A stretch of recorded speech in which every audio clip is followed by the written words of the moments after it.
So there it is. I'm glad to be able to speak about something about the life of Joseph. You know, we all know the story since we learned the story from early on in our lives. It's something that we grow up with, and it's still a story that to some extent, because we're getting used to it, we think it's kind of normal, but it's an extraordinary story, you know. And there's been a movie made about it. I mean, this animation movie, maybe there are more. And you know, and in the movie you also see how just extraordinary it actually is.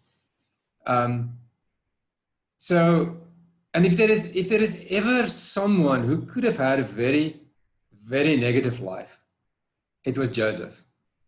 If there's ever someone who could have gone down in the dumps and stayed depressed, you know, it may have been Joseph, because things went horribly wrong in his life.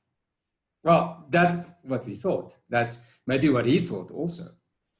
You know, when he started off in his life, he had these wonderful dreams. Now, I hope you can see my background, by the way. Can you? Yeah, is it legible? Can you see it like in a if you put it on speaker view, you can maybe see a little better. But for me, it's upside down, like a mirror image. Is it for you okay? Yeah. It is good. Okay.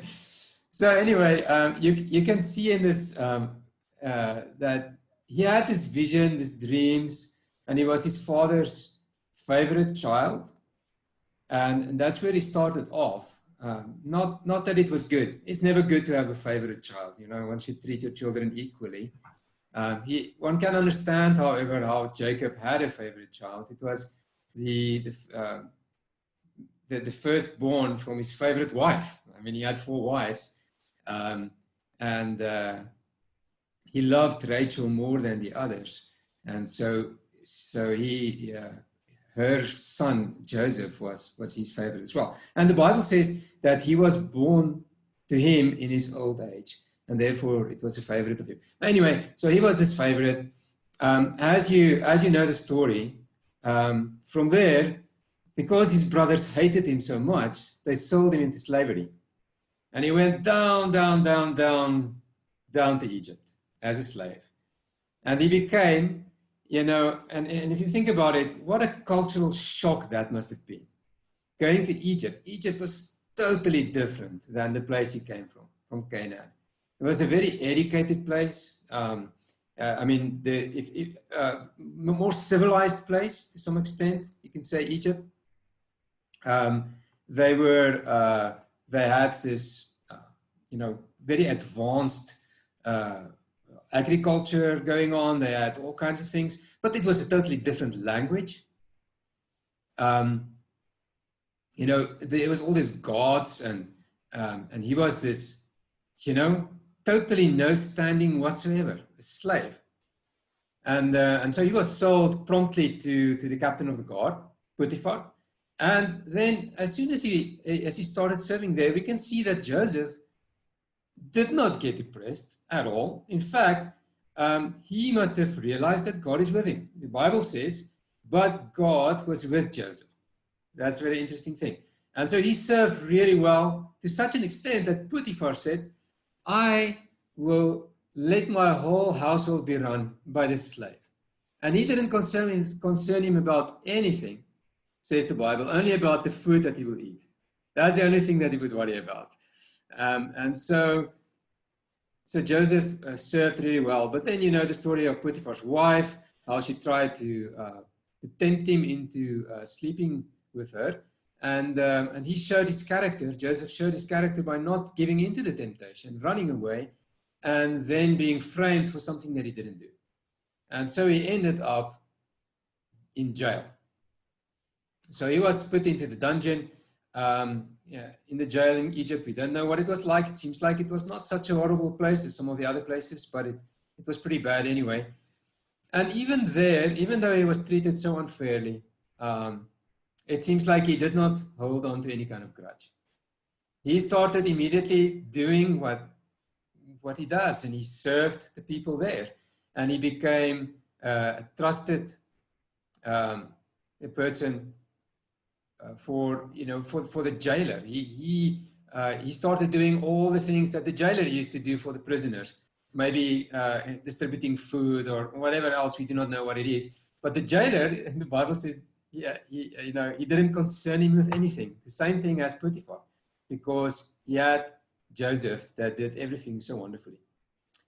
You know the story that the baker and the king's cupbearer was there in jail with Joseph. They had both dreams, very vivid dreams. The one, and both of them were prophecies. You know the story where the baker was basically doomed after 3 days. He was taken. He was publicly executed.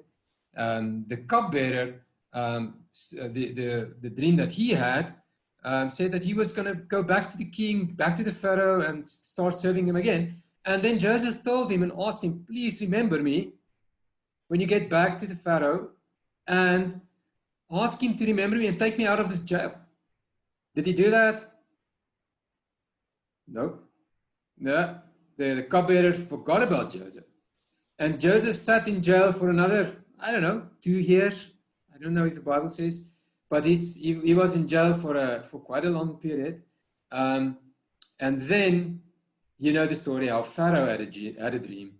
And that dream and the interpretation of the dream is where Joseph got out of jail. He became second in command to the Pharaoh. And he is basically his whole life story turned around. He was the one who, through him, God saved Egypt, from the 7 years of famine. Yeah, as you know the story, there were 7 years of good years and then 7 years of famine. Joseph gave the advice, we need to build bigger silos, bigger storehouses for the grain that's going to come in, store it. And when the famine, where the lean years come, then we will sell this, we will give this to the people so that they will not be hungry. And so it happened. In that time, as you know, even this famine stretched far and wide, even in Canaan, where Jacob and his brothers were. They also got hungry, and so they also came and bought food, and so Joseph also saved them. He tested them. Joseph tested them, as you know, with the putting the money back into their bags, putting the silver cup back into Benjamin's bag, when Benjamin also came back, and Joseph saw that his brothers did change, and he wholeheartedly forgave them for whatever they've done to him. He did not hold a grudge. In fact, he saw something else. Now, I'm going to read one verse from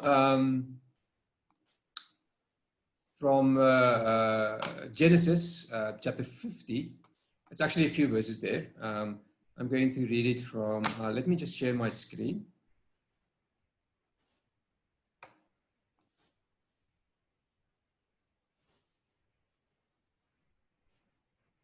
Okay, so this is Genesis 50, verse 15 to 21. When Joseph's brothers saw that their father was dead, they said, what if Joseph, so this is now after a long time, the whole story where all the brothers came and lived with him in Egypt. They went to the very fertile place of Goshen, where they kept their flocks, and they stayed there for some time, and then eventually Jacob, or Israel, as he was named later, he died as a very old man. I think he was 130 years old. When Joseph's brothers saw that their father was dead, they said, what if Joseph holds a grudge against us and pays us back for all the wrongs we did to him? So they sent word to Joseph, saying, your father left these instructions before he died. This is what you are to say to Joseph. I ask you to forgive your brothers the sins and the wrongs they committed in treating you so badly. Now please forgive the sins of the servants of the God of your father. When that message came to him, Joseph wept. I think Joseph was disappointed because he's already forgiven his brothers many years ago. And here they come and they're still wondering, did he ever forgive them? And so Joseph wept. His brothers then came and threw themselves down before him. We are your slaves, they said. But Joseph said to them, don't be afraid. Am I in the place of God? You intended to harm me, but God intended it for good, to accomplish what is now being done, the saving of many lives. So then, don't be afraid. I will provide for you and your children. And he reassured them and spoke kindly to them. Okay, so what a testimony to us, when we look at circumstances around us and when people treat us badly, sometimes we react really badly to them. We want to take revenge. We don't like to forgive. It's very hard for us to forgive. But I think one lesson we can learn here is the perspective that it's actually God's work. God says that everything that we do, and this is this is Romans 8:28, and says everything works out for good for those who love him and who has been called according to his purposes. And so if you love Jesus, you love God, you follow him, then everything that happens to you, even the bad things that people do to you, that will be used for good on your lives as well as in the lives of the people around you. And so Joseph knew this. Joseph had a vision, that dream that he had long, long ago. He knew that God had a plan for his life. And he, when he saw it working out in his life, then he must have praised God and said, his brothers were just an instrument of God to get into Egypt, to save him, to save the whole world almost at that point. So he realized this. He said, it was you intended to harm me, but God intended it for good, to accomplish what is now being done. And we need to get that perspective on the things that happen with us as well. If someone treats us badly, something bad could have happened to you. I think many bad things have happened to me. I've been treated grossly unfair. There's been people who's been, who's hurt me terrible, things that most people don't know about. But it is the perspective that even this God can use, and God is using for his glory and for the good, not just of my good, but also good of other people. That is the thing that can help us to forgive and to not hold a grudge against others. Are you struggling maybe with forgiveness? Are you struggling to forgive someone? Difficult. Not to hold a grudge. But let's get this perspective, God's perspective, that God is using these things also in our lives. Okay. I remember the story of Corrie ten Boom.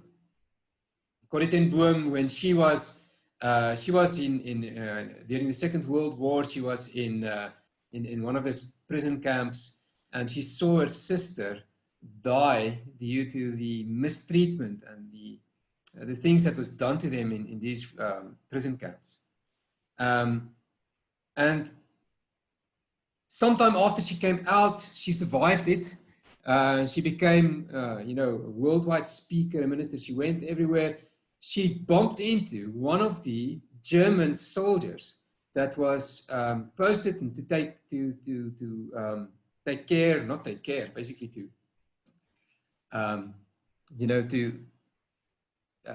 persecute, you can say, the Jews or the people in those prison camps. She bumped into him, and this soldier, he came to become a believer in Jesus, and he asked God to forgive him already at that point. And when he met Corrie ten Boom, he recognized her, and he said, I so wanted to meet someone so that I can personally ask forgiveness of one of these prisoners which I mistreated in the prison. And Corrie ten Boom, and he asked, please forgive me. Corrie ten Boom said, I cannot. But God can, and God helped her, and then God, and she was able to pronounce forgiveness to this soldier.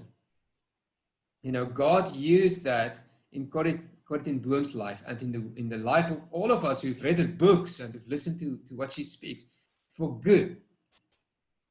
And so we need to realize that there are purposes beyond what we understand.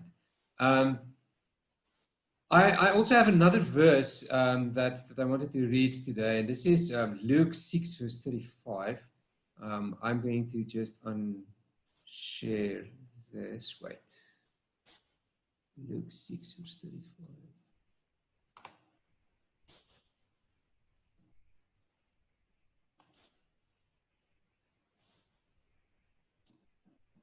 Okay, I think I need to stop share first.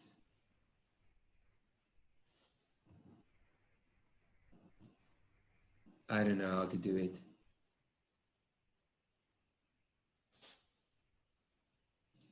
Okay, can you see Luke 6, verse 35 there? Yes. Okay. Luke 6, verse 35, Jesus speaking in his Sermon on the Mount, he said something which is even beyond forgiveness. And I think, it's when I read this again, I just realized this is so much more than just forgiveness. It says, but love your enemies. Do good to them and lend to them without expecting to get anything back.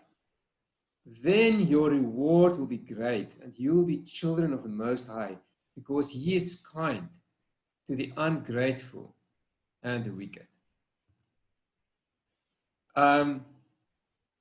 Love your enemies. Not just forgive them, not hold a grudge towards them, but love them. It's definitely a next level thing. Just stop my. It's not stopping. Okay, so we should love them. It also says, do good to them. So loving them is not just an emotional thing. It's not just, oh, I love you. It is to physically do something, to do good to them. And then, we are often only show that we really love someone, that we really do good to them by money. He says, lend and don't expect anything back. Think about your enemy. You have an enemy. Are you able to give him money and not expect anything back? Okay, this is for me a next level of forgiveness. And he says, love them, do good to them, lend, don't expect anything back. And then he says, why? Because we are children of God. There are three whys, three reasons. Because we are children of God, and because our God, that's the second reason, God is kind to the ungrateful and the wicked. God is kind to the ungrateful and the wicked. Sometimes we love giving. We give something to people who come to our doors, who beg to us, maybe out of the car, we give something. And then what they do is they ask for more. Isn't it? They're never grateful. Very rarely I've seen somebody who say, thank you. They don't. They just ask more. Okay, isn't it true? But God was kind to the ungrateful and the wicked. Maybe God saw me when I have not accepted Jesus. I was a very legalistic little boy, very legalistic. I was evil, maybe wicked in that sense, because I judged people. And, if I remember that, and if I remember all the wicked other things that I've done to people, and I just realize God still loves me, then I understand something about how I should also love my enemies, those who are ungrateful, those who are wicked. I'm reminded of so many people who are suffering for their faith. There are people, and I've heard testimonies not too long ago of people in North Korea. North Korea must be one of the worst places in this world currently for persecutions of Christians. Lots of people suffering in the prison camps there without any reason. It's some of the worst places. There's lots of cruelty happening to people there. And a prisoner that came out of that place, how he loved, and showed his love to the gods. How is that possible? That we can show that kind of forgiveness, that kind of love to our enemies. It's because God himself, Jesus, he said, Father, forgive them because they don't know what they're doing. Jesus showed us the example of how we can forgive and how we can be kind to those who are wicked and ungrateful. And another reason why we can do this, how we can love up our enemies, is because there is a great reward. This verse mentions it. There's going to be a great reward if you can love your enemies. We do not know what this reward will be. I know that we are, if we believe in Jesus, we follow him, we will go to heaven. It's not, I believe it's not just that. Maybe there in heaven there will be even a greater reward for those who have loved their enemies. We do not really understand, but there will be a reward. But we don't do this just for the reward. We do this because of the great love and mercy that God has shown to us. If we come back to the life and the story of Joseph, Joseph had all the power. He could have quite easily revenged himself on his brothers and for what they've done to him when they sold him, but he didn't do that. In fact, he did just the opposite. He loved them. He was kind to them. He settled them in the country. He helped them to be well off, to be fed, and we can just take from his example someone who suffered so much and was treated so unfairly, and yet was able to not only forgive, not only just not hold a grudge, but also to love his enemies. Now, I think let us all also think about this. Maybe you do, or maybe you don't have an enemy or some enemies in your life. But think about that person or those people. Somebody who's hurt you in the past, somebody who's done something bad to you. Let's just think about them and ask God to help us to love them as He also loves us.